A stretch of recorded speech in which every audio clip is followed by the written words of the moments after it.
అందరికీ నమస్కారం అండి. ఈరోజు శ్రీపాద శ్రీ వల్లభ స్వామి వారి చరితామృతములోని 49వ అధ్యాయం పారాయణ చేసుకుందాము. 49వ అధ్యాయంలోకి వెళ్ళబోయే ముందుగా 48వ అధ్యాయంలోని కొన్ని ధ్యాన విశేషములను ప్రస్తావించుకుందాము.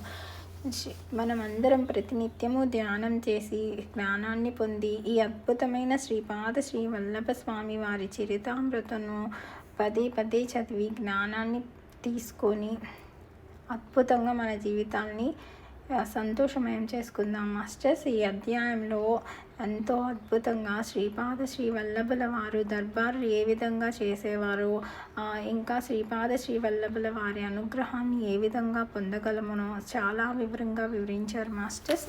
అందరూ తప్పనిసరిగా మళ్ళీ అధ్యాయం విని శ్రీపాద శ్రీ వల్లభుల వారి అనుగ్రహాన్ని పొందవలసిందిగా కోరుకుంటున్నాను. ఇక 49వ అధ్యాయం పారాయణ చేసుకుందాము.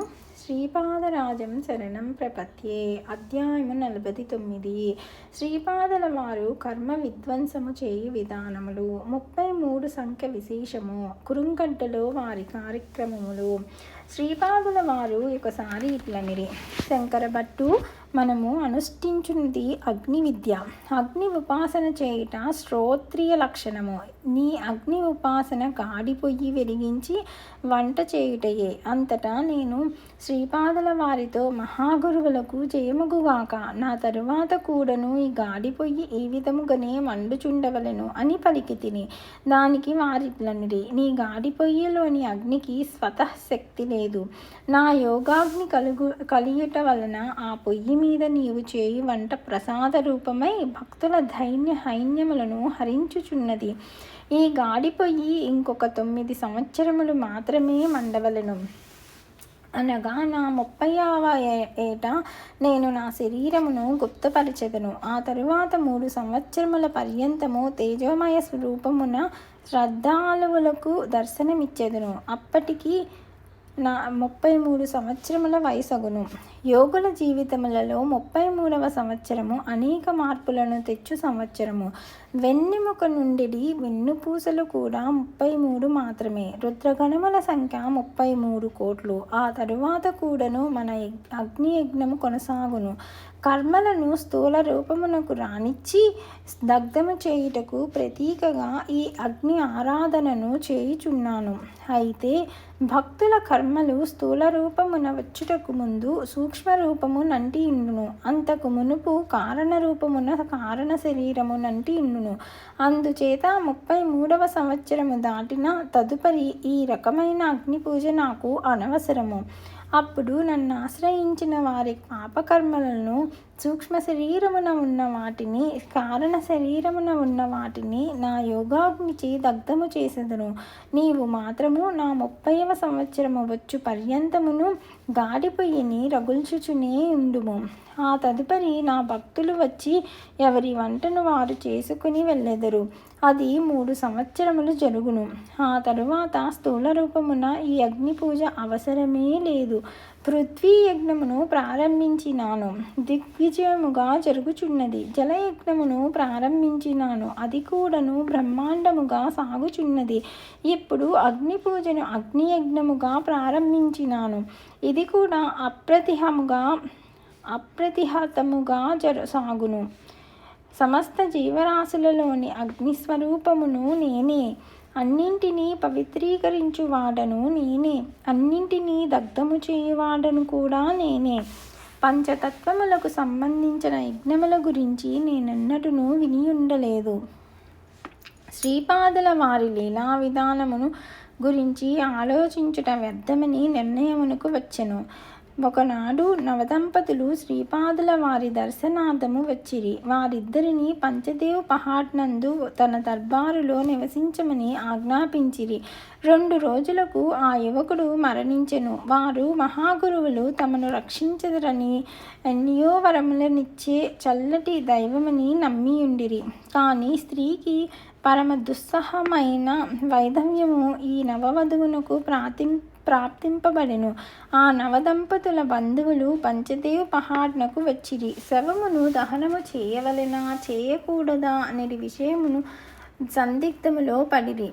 శ్రీపాదుల వారి ఆజ్ఞ లేనిదే శవమును పంచదేవ్ పహాడ్లోని తమ దర్బారు నుంచి తీసుకుని వెళ్ళుట వీలు లేదు. ఆ నవవధువు శోకదేవత వలె నుండెను. శ్రీపాదుల వారు తమ దర్బారునకు వచ్చిరి. వారికి నవవధువు తన దౌర్భాగ్యమును తెలియజేసినది. శ్రీపాదుల వారు కర్మఫలితములను అనివార్యమనిరి. అంతటా ఆ నవవధువు ఇట్లనియే, జడమైన కర్మకు నిజముగా నా భర్తకు మృత్యువును ప్రసాదించే శక్తియే ఉండిన ఎడల కర్మకే దేవస్థానమిచ్చి ఆలయములను కట్టి అర్చించుట లెస్స. చైతన్య స్వరూపులను అగ్ని వస్త్రధారియు అగ్ని రూపులు నగు శ్రీపాదులకు సాధ్యాసాధ్యములు లేవనుట వినియుంటిని. ఈ అభాగ్యురాలికి మాంగళ్య భిక్ష నొసగి ధన్యను చేయవలసినది.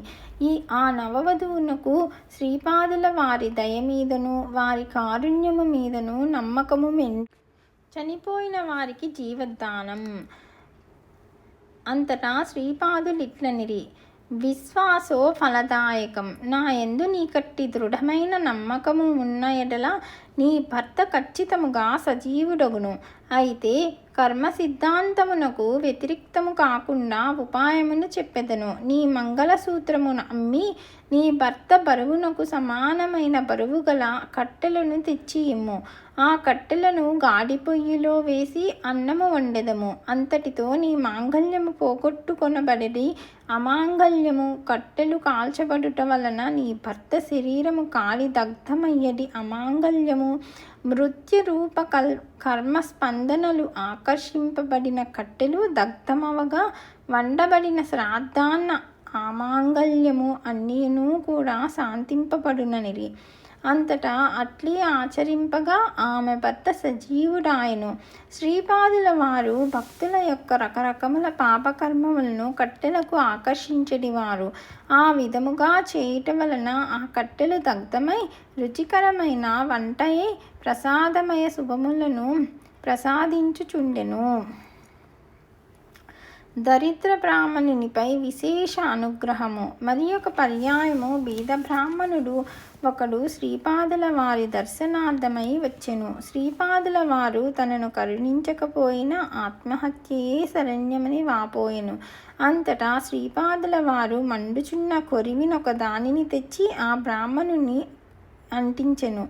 ఆ బ్రాహ్మణుడు చాలాసేపటి వరకు బాధపడెను. ఓ ఈ బ్రాహ్మణుడా, నీవు ఆత్మహత్య చేసుకోదలంచితివి. నేను ఉపేక్షించిన ఎడల నిజముగానే నీవు ఆత్మహత్య చేసుకొందువు.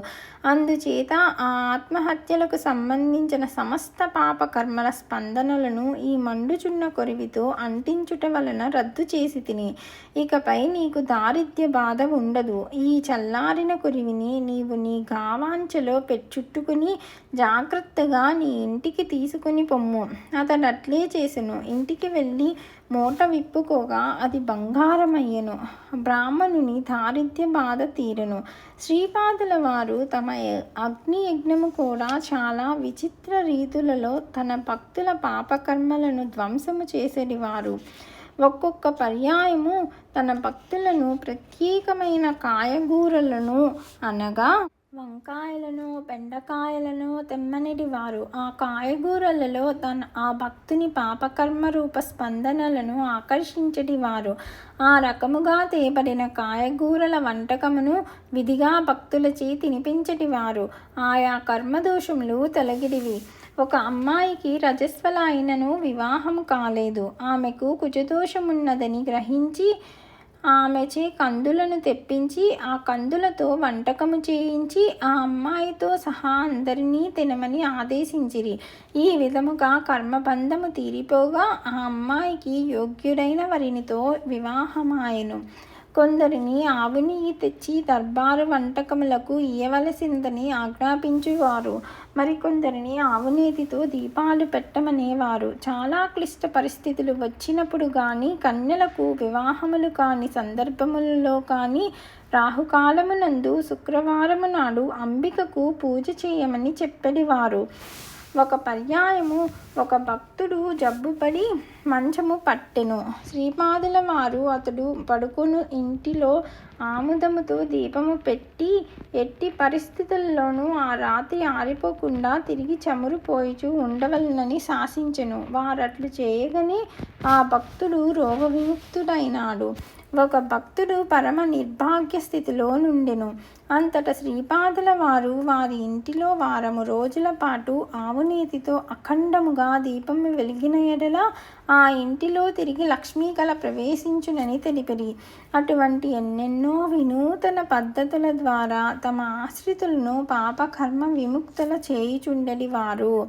ఆ పద్ధతులన్నింటినీ తెలుసుకొనుట మానవ మాతృలకు సాధ్యమయ్యే పని కాదు. శ్రీపాద శ్రీవల్లభులకు జయము జయము.